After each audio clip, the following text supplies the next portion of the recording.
Seperti biasa kita akan membahas hadis-hadis pilihan dari kitab Al-Jami' As-Shaghir karya Al-Hafidh Al-Imam Al-Allamah As-Suyuti rahimahullah ta'ala. Beliau adalah ulama ahli hadis yang terkenal yang sudah wafat pada tahun 911 Hijriah.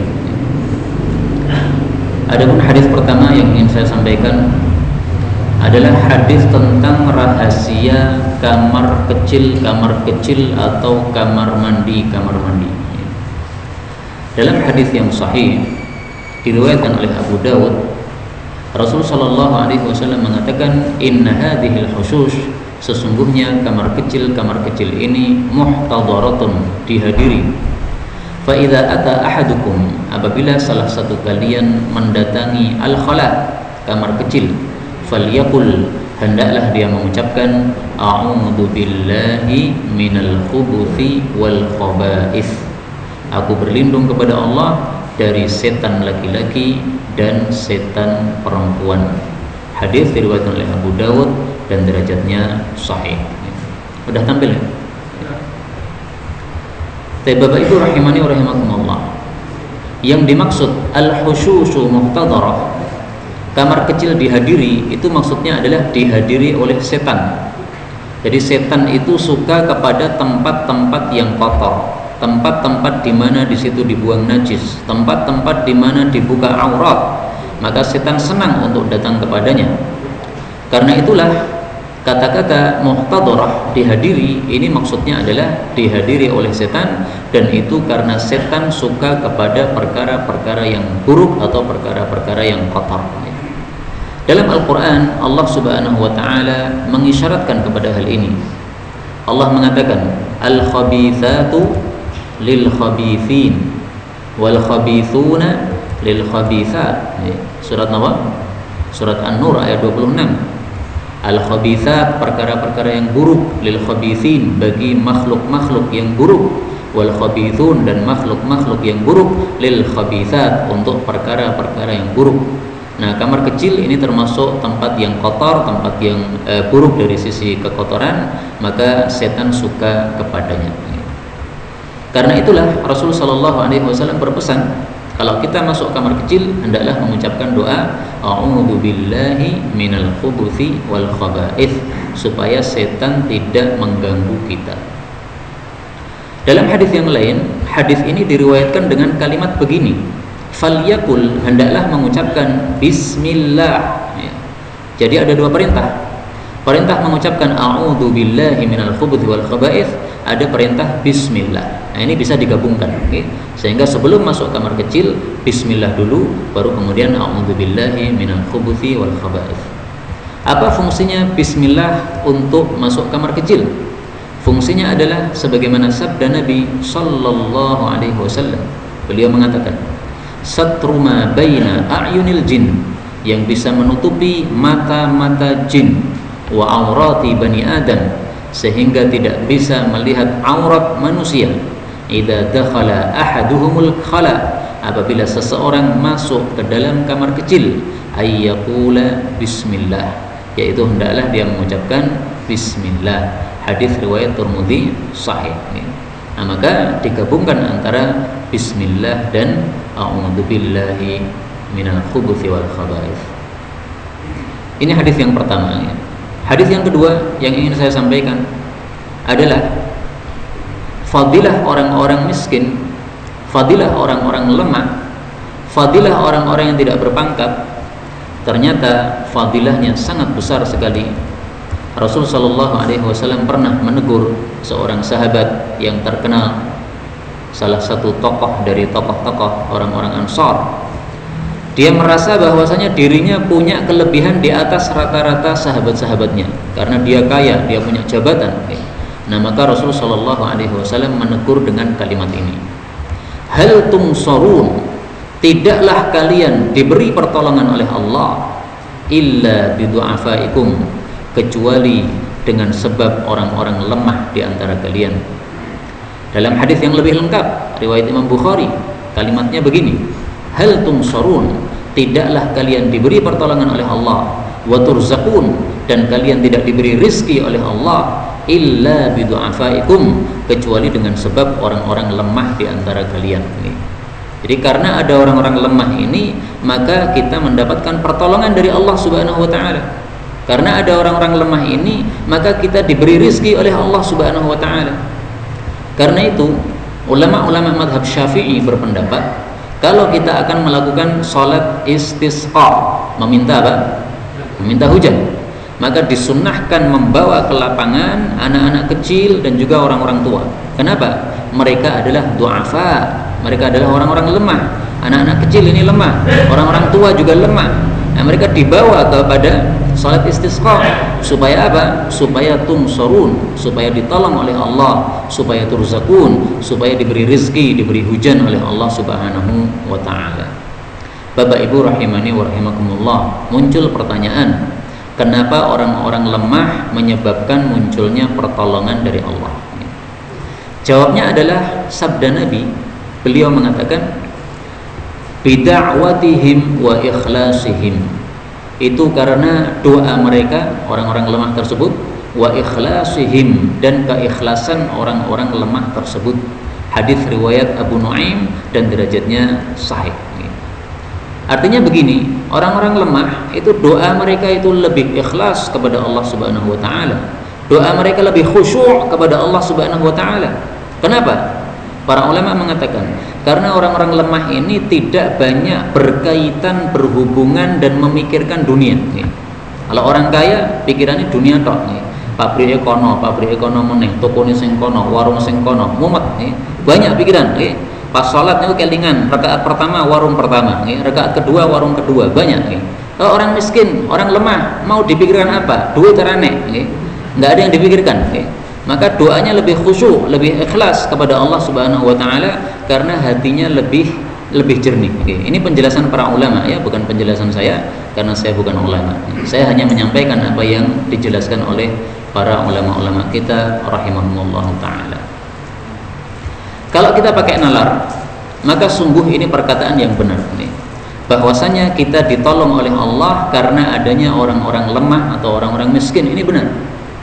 Coba seandainya semua orang kaya, kita malah bingung sendiri nih. Cari orang yang mau mencucikan mobil kita, enggak ada yang mau. Rumah kita bocor, cari orang yang mau naik genteng untuk menambal bocornya genteng kita, enggak ada yang mau, semuanya kaya. Nah, maka alhamdulillah adanya orang-orang yang miskin, adanya orang-orang yang lemah, adanya orang-orang yang bekerja, ini membantu sekali kepada orang-orang yang kaya sehingga mereka harus berterima kasih kepada orang-orang tersebut. Kalau tidak berterima kasih, berarti dia tidak paham bahwa itu merupakan pertolongan dan rizki dari Allah Subhanahu wa ta'ala. Adapun hadis yang ketiga yang ingin saya sampaikan adalah sabda Nabi Sallallahu Alaihi Wasallam tentang bahayanya kita berlebih-lebihan di dalam hal apapun juga. Dalam hal agama jangan berlebih-lebihan, dalam hal ibadah jangan berlebih-lebihan. Berlebih-lebihan maksudnya melampaui batas. Rasul mengatakan halaka, pasti binasa, al-mutanatti'un, orang-orang yang berlebih-lebihan. Hadis diriwayatkan oleh Imam Muslim, sahih. Contohnya berlebihan bagaimana? Contohnya misalnya seperti orang-orang Khawarij. Orang-orang Khawarij mereka berlebihan sekali dalam hal agama ini sehingga mereka mewajibkan wanita-wanita yang haid untuk mengganti ibadah sholat mereka. Jadi selama haid 7 hari tidak sholat berapa kali, dihitung. Nanti kalau sudah suci dari haid, nah ini sholat-sholat ini diganti semuanya, sebagaimana mengganti ibadah puasa mereka pakai nalar. Kalau puasa itu adalah ibadah yang derajatnya lebih rendah daripada sholat, kalau puasa itu diganti maka sholat berarti lebih harus diganti. Nah ini berlebihan seperti ini. Karena Rasulullah SAW tidak mengajarkan wanita-wanita haid untuk mengganti sholat mereka, malah mereka mengganti sholat. Ini berarti berlebihan. Orang-orang Khawarij tampaknya mereka mengharuskan orang sholat ini jidatnya harus hitam. Kalau hitam berarti rum sempurna. Nah ini nggak benar seperti ini. Hitam atau tidak itu bukan urusan kita, itu urusan kulit kita. Kulit itu kan macam-macam, Pak.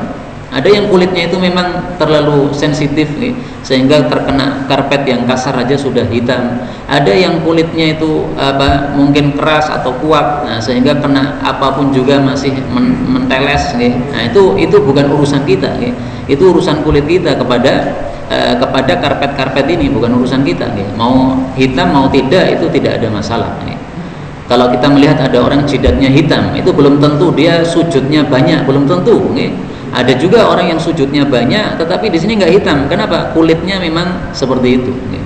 Nah, maka kembali ke sini, sholat tidak harus kulit jidatnya hitam. Tetapi juga bukan berarti yang jidatnya hitam itu jelek, bukan. Yang jidatnya hitam itu ya karena memang kondisi kulitnya. Tapi Bapak Ibu rahimani wa rahimakumullah, saya teringat satu nasihat Nabi Sallallahu Alaihi Wasallam. Beliau menegur istrinya sendiri. Kenapa istrinya ditegur? Karena berlebih-lebihan. Rasulullah Sallallahu Alaihi Wasallam diberitahu ketika ada tali. Tali ini terikat di antara dua tiang. Ini tiang, ini ada tali. Maka beliau bertanya, ini tali apa ini? Maka dikatakan ini talinya istri panjenengan, dia sholat malam, sholatnya sambil gantung begini. Karena kalau ngantuk nggak jatuh. Nah, gitu. Jadi talinya taruh sini, Pak.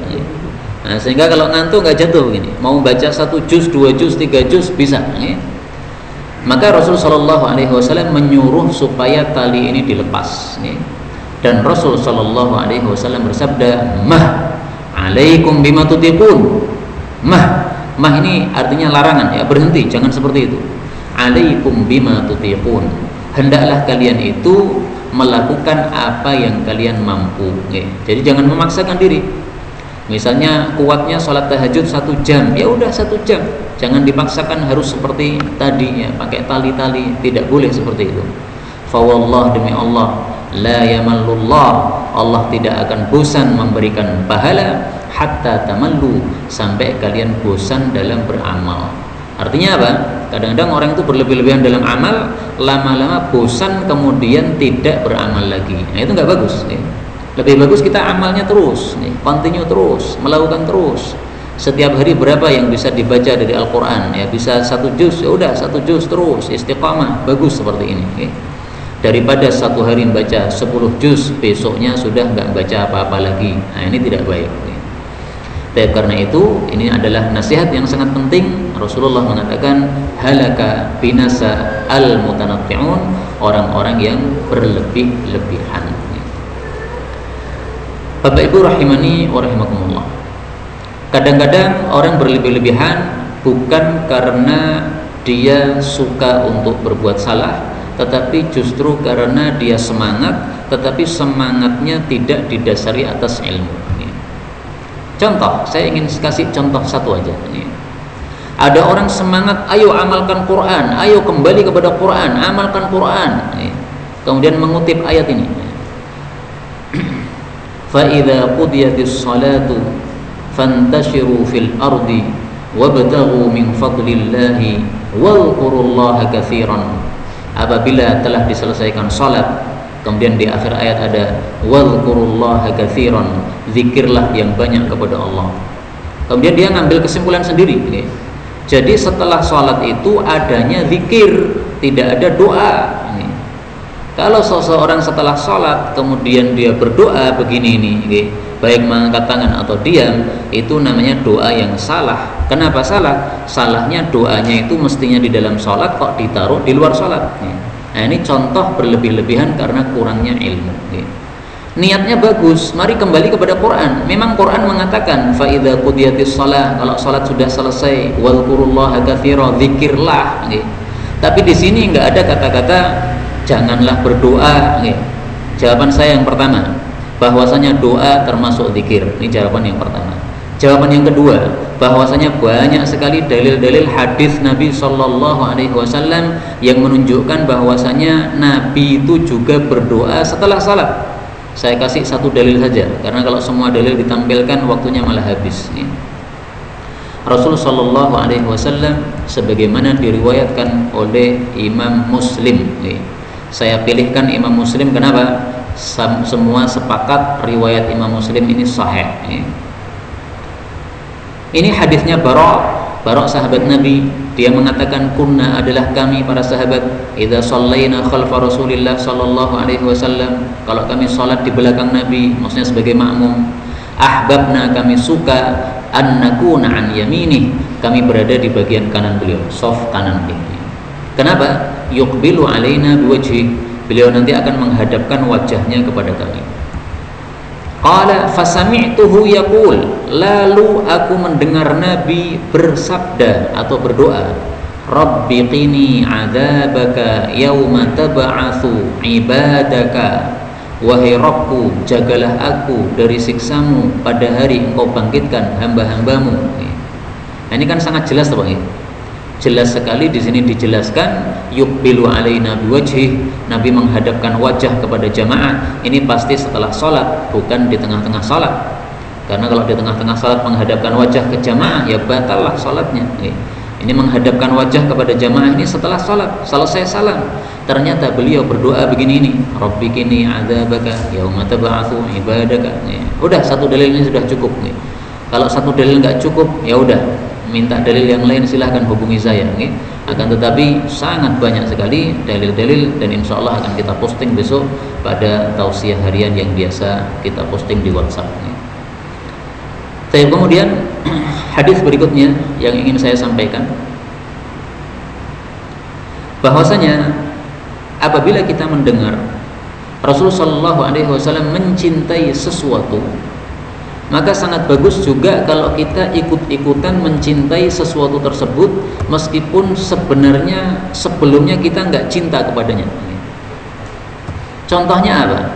Contohnya apa yang diriwayatkan oleh Imam Bukhari dari perbuatan Anas bin Malik radhiyallahu anhu. Anas bin Malik waktu itu diundang bersama Nabi SAW satu jamuan makan. Ternyata isinya adalah, hidangannya adalah khubzan, roti, wa maraqan, dan ada kuahnya. Ini orang Arab kan makannya bukan nasi ya, tapi roti. Fihi dubba, di dalamnya ada dubba. Dubba itu labu, wa qadid, dan ada dendeng. Dendeng itu adalah daging yang sudah dikeringkan. Maka Anas mengatakan, fara'aitun nabiyya sallallahu alaihi wasallam, aku melihat Nabi yatatabba'ud dubba min hawalail qas'ah. Beliau itu mengikuti alias mengambil labu itu dari tepi-tepinya wadah. Nah, ini menunjukkan bahwa Nabi suka labu, sehingga ini ada labu diambil, ada labu lagi diambil, ada labu diambil. Sebelumnya Anas itu nggak suka labu, tetapi kemudian dia mengatakan, falam azal uhibbud dubba, maka tidak henti-hentinya saya mencintai labu, min yaumi idzin, sejak hari itu saya melihat Nabi suka labu. Ini hadis sahih Pak, riwayat Bukhari. Maka apapun kalau kita dengar hadis yang sahih, Nabi suka ini, marilah kita suka itu juga. Meskipun asalnya kita nggak suka, tapi kita jadikan suka, itu adalah bukti kita cinta kepada Nabi. Jadi tanda cinta itu apa? Kalau kekasih kita mencintai sesuatu, kita ikut-ikutan mencintai. Kita punya istri kita suka makanan-makanan asin, padahal kita suka yang manis-manis. Nah, kalau panjenengan betul-betul cinta dia, ganti Pak, ganti yang asin. Karena kalau panjenengan suka manis, dia suka asin, ngalor ngidul ora gathok. Tapi kalau disamakan, cocok dia. Nah, demikian juga dalam hal ini Rasulullah cinta labu, mari kita cinta labu. Panjenengan cinta labu napa mboten? Mboten, kurang enak. Nah, sekarang harus cinta. Rasulullah SAW pernah didatangi oleh sahabat beliau namanya Jabir bin Tariq. Jabir bin Tariq ketika melihat hidangan Nabi, di situ ada labu. Maka Jabir mengatakan, "Ma hadza? Ini apa ya Rasulullah?" Maka beliau mengatakan, "Hadzal qar'u." Ini adalah labu. Nukthiru bihi ta'amana. Kami jadikan banyak makanan kita dengan labu ini ya. Jadi kuah kalau diisi labu, wah itu jadi banyak isinya, berkah. Kalau cuma diisi daging tok lah, daging berapa sih? Sedikit. Karena kalau kita beli banyak ya uangnya perlu banyak. Tapi cukup dikasih daging sedikit, kemudian ditambahi dengan labu yang banyak. Maka jadi isinya banyak, sehingga cukup untuk sekeluarga, cukup untuk banyak orang. Ini adalah satu sunnah Rasulullah sallallahu alaihi wasallam. Hadis terakhir yang ingin saya sampaikan pada malam hari ini. Marilah Bapak Ibu rahimani wa rahimakumullah, kita lebih berhati-hati dalam hidup ini. Jangan bersengaja melanggar larangan Allah, karena ternyata nerakanya Allah yang digunakan untuk menyiksa hamba-hambanya yang durhaka itu sangat-sangat mengerikan sekali. Kita akan tampilkan di sini satu dalil yang menunjukkan dahsyatnya api neraka jahanam. Rasulullah sallallahu alaihi wasallam mengatakan, "Hadhihin nar," api kalian ini, api dunia ini, juz'un, itu hanya satu bagian, min mi'ati juz'in, dari 100 bagian, min jahannam, dari neraka jahanam. Hadis riwayat Imam Ahmad sahih. Hadis ini menunjukkan bahwasanya api dunia yang sangat panas ini hanya satu bagian dari 100 bagian. Berarti berapa persen itu? 1% dari neraka jahanam.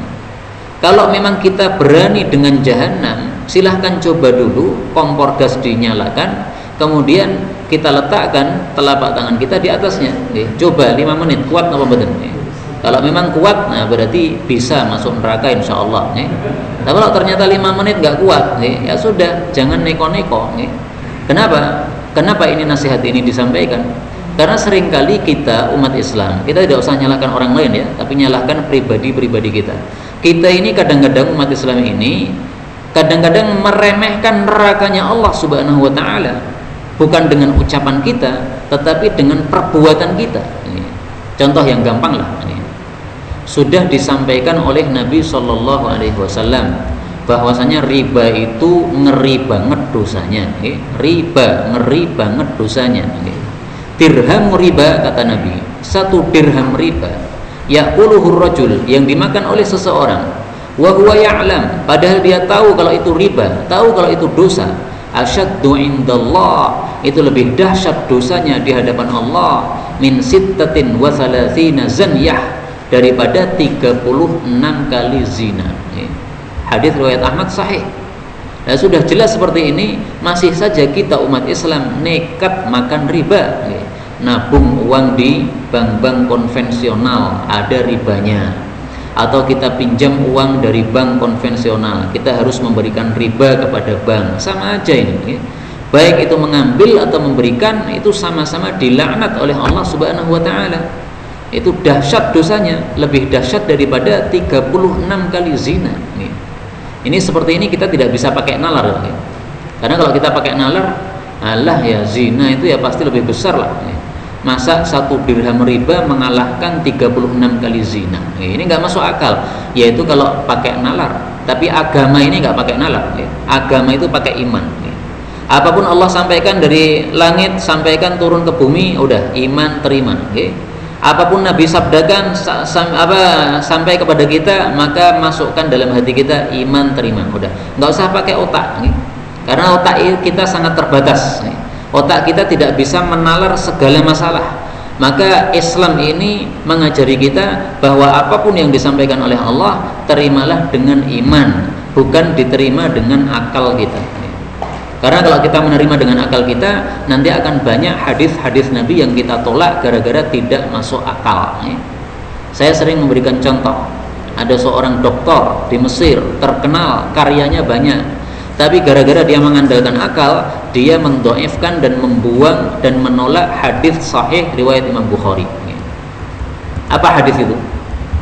Hadis itu adalah ini: idza waqa'ad dzubab, apabila lalat jatuh, fi inahi ahadikum, pada wadah salah satu kalian, wadah minum, falyughmishu, maka hendaklah dia celupkan lalat itu di dalamnya.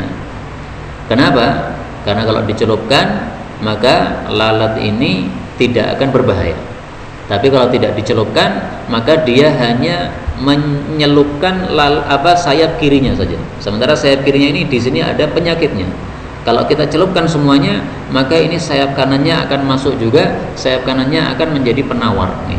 Nah, hadis seperti ini dinalar oleh seorang dokter di Mesir, tidak usah saya sebutkan namanya karena sudah wafat, mudah-mudahan Allah memaafkan dia. Tapi dia keblinger gara-gara dia menerima dengan nalar. Kata dia ini hadis tidak sesuai nalar, ini nggak masuk akal nih. Maka meskipun riwayat Bukhari Muslim, buang, nggak usah dipakai. Nah ini salah seperti ini. Kalau sudah riwayat Bukhari Muslim itu sahih. Kalau udah sahih itu kita terima pakai hati, pakai iman, bukan pakai nalar.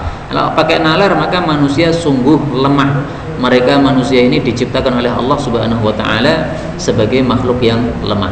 Dalilnya apa? Dalilnya dalam Al-Qur'an. Silahkan baca pada surat Hud, pada surat An-Nisa ayat 28. Allah Subhanahu wa taala mengatakan wa khuliqal insanu dha'ifa. Wa khuliqa, dan diciptakan al-insanu, manusia itu dha'ifan, sebagai makhluk yang lemah. Lemah apanya? Tidak disebutkan apanya, berarti lemah semuanya. Akalnya lemah, pikirannya lemah, hatinya lemah, kekuatannya lemah, matanya lemah, lidahnya lemah, semuanya serba lemah. Manusia serba lemah. Kita melihat apa yang dibalik tembok masjid ini, nggak tahu. Dulu ada maling masuk sini, nggak tahu kita semuanya, karena lemah kita. Kalau kita kuat, maling datang langsung bangun kita tangkap itu malingnya. Tapi karena kita lemah, kita tidur ya maling masuk kita nggak tahu. Nah, ini namanya kelemahan manusia. Karena itu marilah kembali ke masalah tadi. Kita ingat-ingat bahwasanya neraka itu panasnya adalah 100 kali lipat dari neraka dunia, dari api dunia. Karena itu kalau memang kita tidak kuat terhadap api dunia, jangan kita bersengaja melanggar apa yang sudah dilarang oleh Allah dan Rasulullah sallallahu alaihi wasallam. Sebagai penutup, saya ingin sampaikan satu hadis yang menunjukkan kenapa neraka sangat-sangat panas. Diriwayatkan oleh Imam Tirmidzi, uqida 'alan nar, dinyalakan api neraka alfasanatin, selama 1000 tahun, hatta marrat, sampai berwarna merah membara. Thumma uqida 'alaiha, kemudian dinyalakan lagi alfasanatin, 1000 tahun lagi, hatta biyaddat, sampai akhirnya menjadi putih. Jadi sudah tidak merah lagi tapi putih. Jadi putih itu tanda panasnya dahsyat. Sebagaimana kalau kita melihat api kompor gas merah, tapi kita lihat matahari putih. Kenapa? Karena lebih panas daripada api kompor gas, maka putih itu lebih panas. Thumma uqida 'alaiha, kemudian dinyalakan lagi alfasanatin, 1000 tahun lagi. Berarti udah berapa tahun nih? 3000 tahun. Hatta swaddat, sampai akhirnya sinarnya menjadi hitam. Fahiya sauda, maka neraka itu berwarna hitam. Muzlimatun, gelap gulita, kalailil muzlim, seperti malam yang gelap gulita. Hadis riwayat Tirmidzi dan disahihkan oleh sebagian ulama. Inilah kondisi api neraka yang sangat panas, yang apabila kita ingat-ingat terus terhadap neraka ini, insya Allah kita akan semangat untuk berbuat baik, dan insya Allah kita akan menahan diri dari melanggar larangan-larangan Allah dan Rasulullah sallallahu alaihi wasallam. Dan itulah yang diinginkan oleh Allah dari hidup kita di atas muka bumi. Allah tidak menginginkan kita apa-apa kecuali satu saja, taat kepada Allah. Perintah Allah lakukan, larangan Allah jauhi. Allah mengatakan, "Wa ma khalaqtul insa wal jinna illa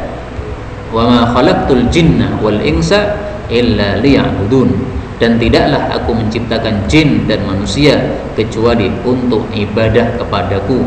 Ibadah itu kalau kita perhatikan intinya dua, lakukan perintah, tinggalkan larangan. Itulah ibadah kepada Allah Subhanahu wa ta'ala. Inilah yang dapat disampaikan pada malam hari ini. Mudah-mudahan Allah Subhanahu wa ta'ala memberikan taufik kepada kita semuanya, sehingga kita semuanya istiqamah di dalam kebaikan, meninggalkan segala keburukan, sehingga kita akhirnya mendapatkan husnul khatimah di akhir hayat kita. Amin ya rabbal alamin. Wallahu ta'ala alam bisawab, walhamdulillahi rabbil alamin.